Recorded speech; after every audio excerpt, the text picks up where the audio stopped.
Marcos capítulo 6, versículo 30. Dice así: entonces los apóstoles se juntaron con Jesús y le contaron todo lo que habían hecho y lo que habían enseñado.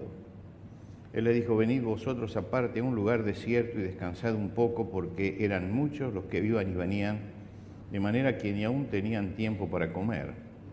Y se fueron solos en una barca a un lugar desierto, pero muchos los vieron ir y le reconocieron, y muchos fueron allá a pie desde las ciudades, y llegaron antes que ellos, y se juntaron a él. Y salió Jesús y vio una gran multitud, y tuvo compasión de ellos, porque eran como ovejas que no tenían pastor, y comenzó a enseñarles muchas cosas. Cuando ya era muy avanzada la hora, sus discípulos se acercaron a él, diciendo: el lugar es desierto y la hora ya muy avanzada, despídelos para que vayan a los campos y aldeas de alrededor y compren pan, pues no tienen qué comer. Respondiendo él les dijo: dad de vosotros de comer. Ellos le dijeron: que vayamos y compremos pan por 200 denarios y les demos de comer. Él les dijo: ¿cuántos panes tenéis? Id y vedlo. Y al saberlo dijeron: 5 y 2 peces. Y les mandó que hiciese recostar a la gente, recostar a todos por grupos sobre la hierba verde, y se recostaron por grupos de 100 en 100 y de 50 en 50. Entonces tomó los 5 panes y los 2 peces, y levantando los ojos al cielo, bendijo y partió los panes, y dio a los discípulos para que los pusieran delante, y repartió los 2 peces entre todos. Y comieron todos y se saciaron, y recogieron de los pedazos 12 cestas llenas de lo que sobró de los peces, y los que comieron eran como 5.000 hombres. Vamos a detenernos aquí en la lectura de la palabra de Dios. Hay historias en la Biblia que son muy redondas, muy acabadas, y que encierran toda la enseñanza en todos sus aspectos, en muy pocas palabras. ¿Cómo termina esta historia? Termina con la gente satisfecha espiritual y físicamente. Termina viéndose el poder del Señor, la tarea de los apóstoles y todos viviendo la comunión. El final de la historia es maravilloso. Hay más de 5.000 personas y todos se reúnen y comen todos juntos y han visto el poder de Dios entre ellos y han visto el movimiento de los apóstoles, así que sintieron realmente en ese momento la intensidad de la comunión. Al comenzar un año como iglesia, nosotros tenemos que tener propuestas espirituales. Y quiero entonces sacar de este relato las propuestas espirituales de este año. En primer lugar, lo miro a Jesús, y cuando aparece Jesús y ve a la multitud, a pesar de que venía cansado los discípulos, cansado él, a pesar de que venían de un golpe tremendo porque habían recibido la noticia el día anterior prácticamente de que habían ejecutado a Juan el Bautista, que le habían cortado la cabeza a Juan el Bautista, y a pesar de que la propuesta era descansar, Jesús vio a la multitud, y dice así el Evangelio: y vio una gran multitud y tuvo compasión de ellos, porque eran como ovejas que no tenían pastor. Y yo veo la mirada de Jesús como una mirada absolutamente distinta, una mirada diferente. No solamente el pueblo percibía lo que él hacía, sino que él estaba percibiendo cuál era la necesidad del pueblo. Ese pueblo estaba buscando una dirección clara, estaban buscando autoridad. No estaban buscando religión, estaban buscando vida. ¿Por qué, si ellos tenían tantos pastores, por qué Jesús dice, son como ovejas que no tienen pastor? Si estaba lleno de fariseos y de saduceos, que eran los pastores de ellos, porque no le transmitían vida en la fe. La fe era hueca, era llena de ritos, de signos, de ceremonias, de obligaciones. Era una fe agobiante que muchos no la podían cumplir, y no la podían cumplir porque por razones geográficas, por razones económicas. Había que trasladarse siempre a Jerusalén para determinadas fiestas y muchos no podían hacerlo y a ellos eran despreciados y se los llamaba pecadores. Cada vez que uno escuchaba a un fariseo se encontraba con que le pegaba un martillazo en la cabeza y no le daba ninguna esperanza ni ninguna alegría. ¿Y por qué lo seguían a Jesús? Porque Jesús hablaba en otra forma. Hablaba en otra forma. ¿Y por qué Jesús hablaba en otra forma? Porque los veía en otra forma. Tuvo compasión de ellos. A veces cantamos por allí un coro que dice, tengamos la mirada compasiva. Bueno, la mirada compasiva era la mirada de Jesús. Este relato está en los 4 evangelios y los 4 muestran algún aspecto diferente. Hay que armarlos todos para tener el panorama completo. Mateo dice, tuvo compasión de ellas, pero utiliza una expresión griega que es única en él, que es, se le enternecieron las entrañas. Es decir, tenía ternura por la necesidad del otro, por la necesidad de la gente, por lo que le faltaba. Pero en este pasaje vemos que él tenía compasión por el hombre total, por el hombre total. Yo tengo un amigo que es médico, que a veces lo encuentro caminando por acá por San Miguel y cada vez que me ve me dice, estás bien, el color de la piel está bien. Te veo bien los ojos, es decir, me hace un diagnóstico de mi salud mientras que estamos caminando. Y yo digo, ese es el defecto del médico, ¿no es cierto? Es decir, él ve el cuerpo y lo primero que ve es eso. Y todos tenemos un poco eso, de que miramos un solo ángulo. Jesús miraba al ser total. Yo recuerdo la gran revolución que yo sentí cuando leí por primera vez hace muchísimos años a Paul Tournier. Paul Tournier es un médico suizo que habla de la interrelación cuerpo, alma y espíritu, de las necesidades afectivas, físicas y espirituales como un conjunto, y es uno de los que proponía la medicina de la persona. Y yo creo que Jesús propone eso, la medicina de la persona. Y que en este caso él ve toda esa necesidad y se compadece de ellos. Tenía la capacidad de ver esa necesidad. El viernes 12 de enero del año 2007, en el subterráneo de Washington, la ciudad de Washington, un subterráneo, como todos los subterráneos que en las horas pico se pone insufrible, insoportable, llegó un muchacho con un violín y se sentó en un banco y empezó a tocar. Y por supuesto que puso allí para que le dejaran algunas monedas o algo. Así que se puso a tocar y tocó durante 45 minutos de reloj. Y en 45 minutos pasaron más de 1000 personas delante de él. Y muchos lo miraban, otros pasaban de largo, ni lo escuchaban, otros le tiraban una moneda. Dice que el único que hizo fuerza por quedarse era un nene que iba de la mano de la mamá, y la mamá estaba apurada y él la tironeaba porque quería quedarse escuchándonos, ¿no? 45 minutos después tenía $35 allí. $35. El que estaba tocando era Joshua Bell, que es el violinista más importante de los Estados Unidos, y que tenía un violín, un Stradivarius, que costaba $4 millones.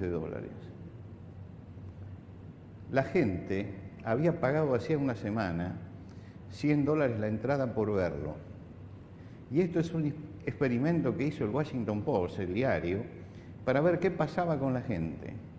La gente estaba frente a algo que pagaba lo que fuera por verlo, pero en ese momento estaba tan ocupada viendo otras cosas, tan ocupada corriendo, que ni siquiera percibía que las piezas más difíciles de Bach las interpretó todas porque eligió justamente el repertorio más complejo.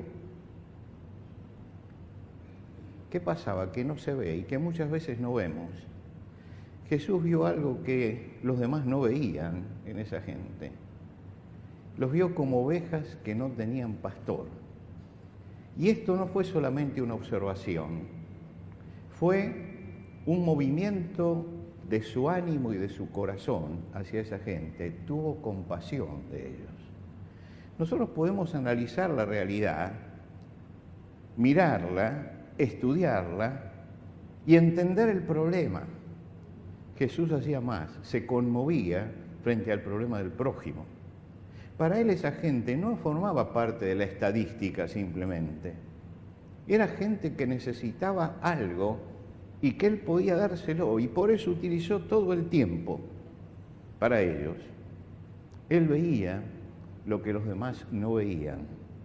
Todos los maestros se enfrentaban a esa misma multitud todos los días. Los enfrentaban en las sinagogas, los enfrentaban en los templos, los enfrentaban por las calles. Nadie veía lo que Jesús veía.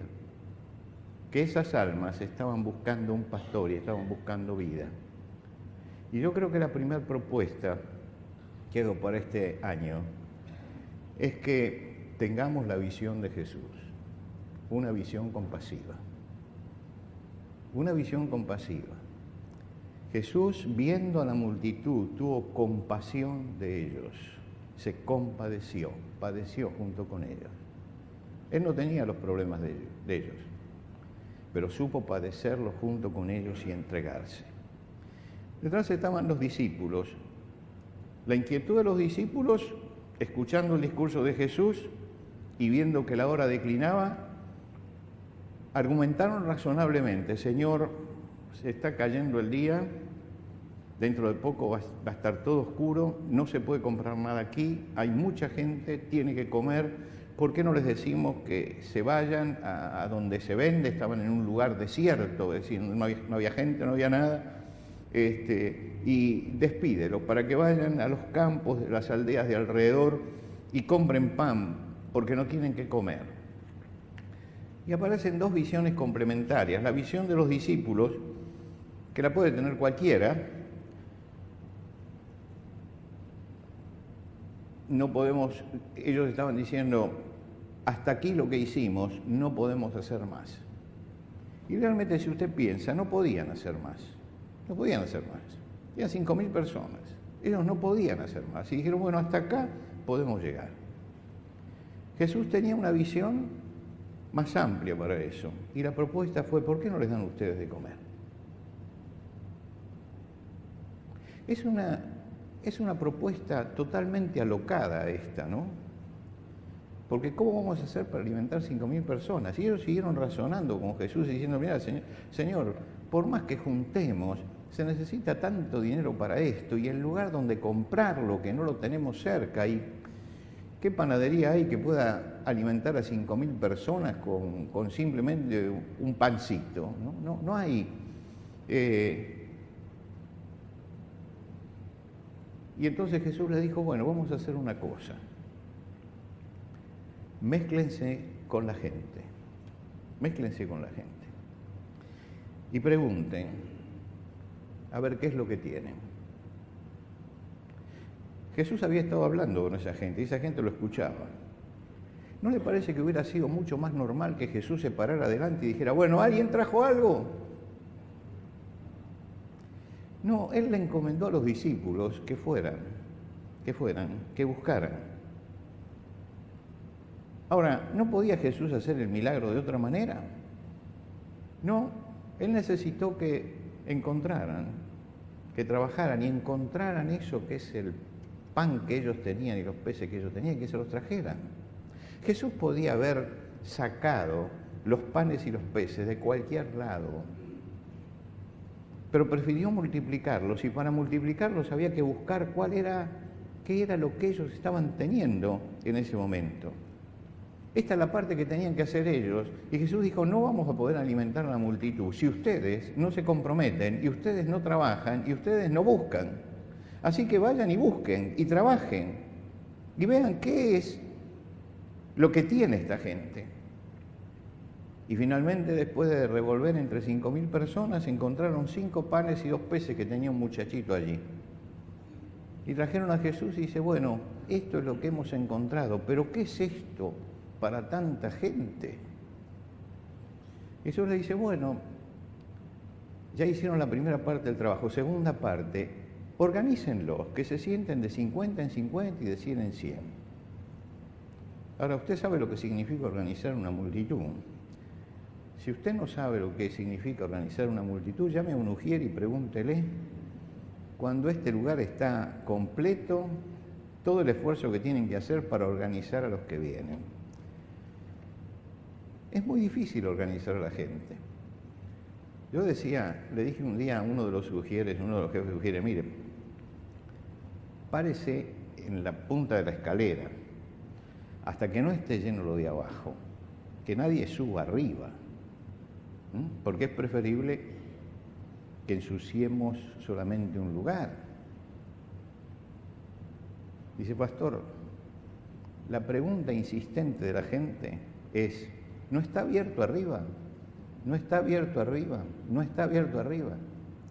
Dice, pero lo más interesante es que cuando está todo lleno y ya se abre, la pregunta es, ¿no habrá algún lugarcito abajo?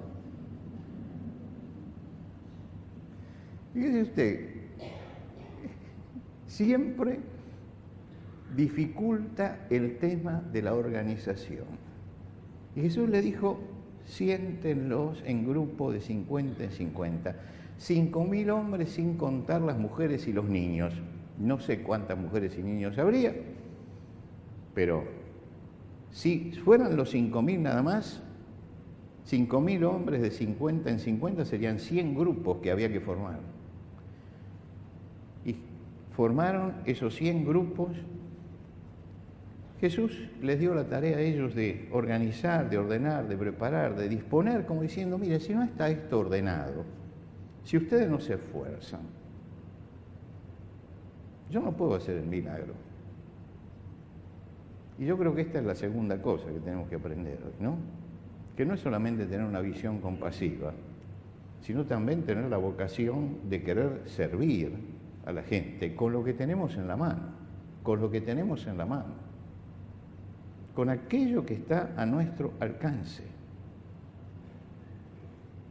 El apóstol Pablo escribe y dice, así que téngannos los hombres por servidores de Cristo y administradores de los misterios de Dios. Servidores, ¿qué es un servidor? Es el que recibe órdenes, porque está sirviendo. Y tenemos que entender que la misión que tenemos es ser servidores, servir al pueblo de Dios. Todos los que estamos acá, somos siervos. Estamos para servir a los demás. Allí donde estás en tu trabajo, estás para servir, no para ser servido, sino para servir. Porque el Señor no vino para ser servido, sino para servir. Y Él dijo, como el Padre me envió, yo os envío. Si Él fue enviado para servir, ¿para qué fui enviado yo? Para servir. Yo me enfermo cuando entro en las librerías cristianas y veo una cantidad de cosas que es liderazgo, liderazgo, liderazgo, liderazgo, liderazgo. La iglesia no necesita líderes, necesita siervos, siervos, gente que quiera servir, no que quiera liderar, sino que quiera servir. Pero parecería que la fiebre de este tiempo y la fiebre que nos viene por todo el sistema en el que nosotros estamos es que hay que tener líderes y lo que necesitamos son siervos, gente que sirva, no que se sirva. El siervo recibe órdenes desde arriba, porque él está para servir. El líder es él el que pone las órdenes. Ahí es la diferencia, la gran diferencia. El cristiano no es el que marca la doctrina, no es el que marca todo eso es el Señor. Nosotros lo único que podemos hacer es organizar y trabajar para que el Señor pueda hacer el milagro. ¿Y qué le dijo el Señor después que todos comieron? Cuando los vio saciados, les dijo a los discípulos, recojan todos los pedazos que sobran, que no se pierda nada. Y usted ve que el Señor los mandó a trabajar antes, los mandó a trabajar después. Antes busquen, organicen, después recojan, que nada se pierda, que nada se pierda. 3 cosas para este año. Visión, ver más allá de nosotros mismos, hermanos, ver más allá. Jesús vio lo que nadie vio. Nosotros tenemos que tener la visión de Jesús. El hombre natural el hombre sin Dios, no percibe las cosas que son del Espíritu. Para él son locura. Porque tienen que discernirse espiritualmente. Usted es una persona espiritual porque tiene Cristo en su corazón. Y como persona espiritual, todos tenemos que mirar espiritualmente y tenemos que ver la necesidad del prójimo. En segundo lugar, compromiso. Tenemos que asumir seriamente la responsabilidad. Hoy estamos en un mundo donde nadie quiere ser responsable de nada. Es el mundo de las irresponsabilidades. Todos buscan sus derechos, no sus deberes. Nadie dice qué debo hacer, dice qué debo recibir. ¿Qué debo recibir? Hablaba con uno de estos que toman personal en las empresas o que se dedican a todo el material humano, y me decía, es increíble. Dice, pero recibimos a alguien que no tiene trabajo, se sienta acá, un joven, ellos están trabajando con jóvenes, con los que van a hacer su primer trabajo, y está haciendo la empresa un buen trabajo, porque está buscando a los que no tienen ningún trabajo y les dan el primero, que es muy importante ese primer trabajo, porque después cuando vayan al segundo le van a preguntar qué experiencia tiene. Entonces va a ser la experiencia. Dice, entonces lo siento, no han trabajado nunca, no tienen ninguna experiencia. Dice, lo siento, y le pregunto, y hablo, y dice, bueno, me tiene que hacer una pregunta, sí. Dice, ¿cuándo son las vacaciones? Escúcheme, no empezaron a trabajar, dice, pero la pregunta siempre es, ¿cuándo las vacaciones? ¿Cuánto es el tiempo de descanso? Es decir, parecería que estamos todos pensando en el descanso, en nosotros mismos, y no estamos pensando en el trabajo, en la labor, en lo que hay que hacer. Tenemos que sentir que el amor de Cristo nos empuja pensando que si Él se entregó por nosotros nos tenemos que entregar por la gente también. Es eso lo que Dios busca de nosotros, compromiso. Y el compromiso es algo que nace de nosotros. Nadie puede comprometer a otro. Dice, te comprometo. No sirve para nada. Compromiso es cuando yo siento realmente que tengo que hacer eso y asumo seriamente la responsabilidad. Cuando digo esto y asumo la responsabilidad. Y necesitamos gente que asuma responsabilidades, ¿no es cierto? Yo doy gracias a Dios por los obreros de la iglesia que han aprendido a asumir responsabilidades y que las asumen con todo, ¿no? Y que a veces lo veo y a veces me tengo que acercar a alguno y decir, bueno, vamos a aflojar un poco esto, porque veo que se está consumiendo detrás del trabajo que hace. Y doy gracias a Dios por él, porque lo está haciendo. Usted llega aquí un sábado a la mañana y se encuentra con la escuela de música, me pasó, que está allí ensayando, todos. Porque y llegamos acá a las 9 de la mañana y están allí también. Y no son gente que se dedica a eso. Cada uno tiene su trabajo, su familia, sus cosas, y lo hacen. Y lo mismo se puede decir de los sugieres, y lo mismo podemos decir de los que están allá arriba en la cabina, y todos los que están trabajando, todos. Yo doy gracias por ese compromiso, porque creo que todos tenemos que continuar con ese compromiso y acrecentar ese compromiso, porque la iglesia del Señor avanza con gente que se compromete, y nuestro compromiso tiene que ser un compromiso honesto, sincero, voluntario. Y en tercer lugar, después de decir compromiso, servicio. Y servicio es remangarse y empezar a trabajar.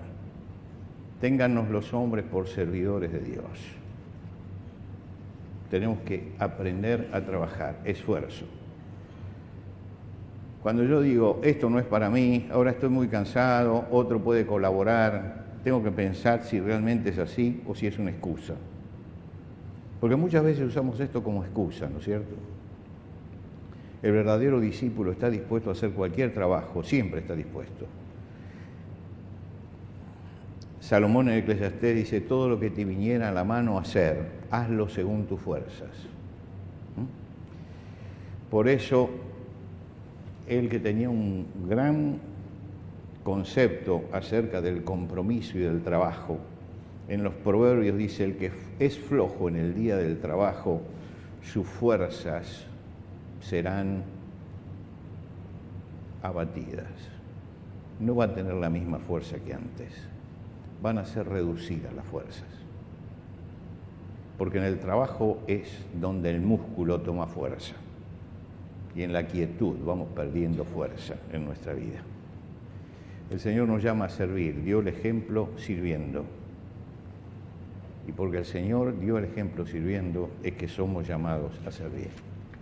Por lo tanto, creo que lo que tenemos que pedir este año al Señor es visión, ver las cosas como el Señor las ve, no como nosotros las vemos. Los discípulos la veían y humanamente la veían bien, pero el asunto es subir y verlas desde la altura del Señor. En segundo lugar, compromiso. Cuando tomo una responsabilidad voy a cumplirla y voy a llevarla adelante. Y en tercer lugar, servicio. Me voy a remangar y voy a trabajar.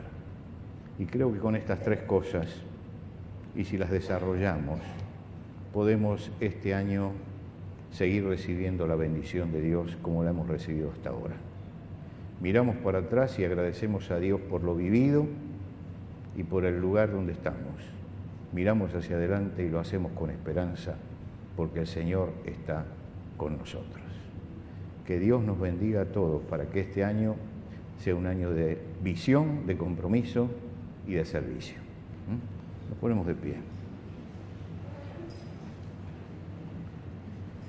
Señor, queremos agradecerte porque estamos aquí en tu casa en este primer domingo del año y porque estamos, Señor, mirando hacia adelante y viendo que tú estás delante nuestro.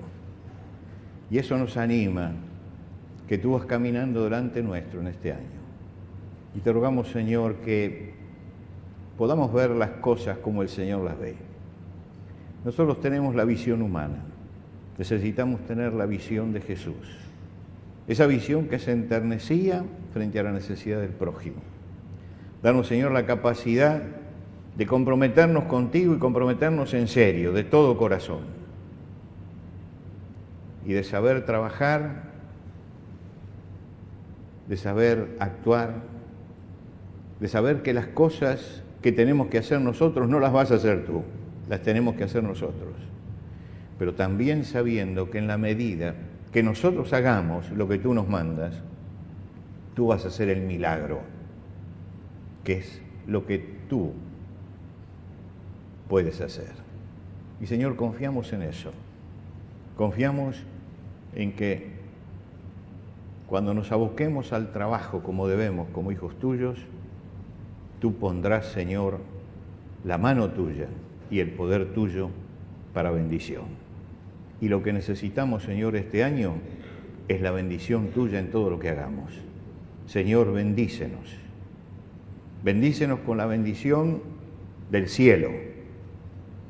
No la bendición de abajo, sino la bendición del cielo, para que podamos tener un año donde demos frutos para ti. Te lo rogamos esto por Cristo Jesús.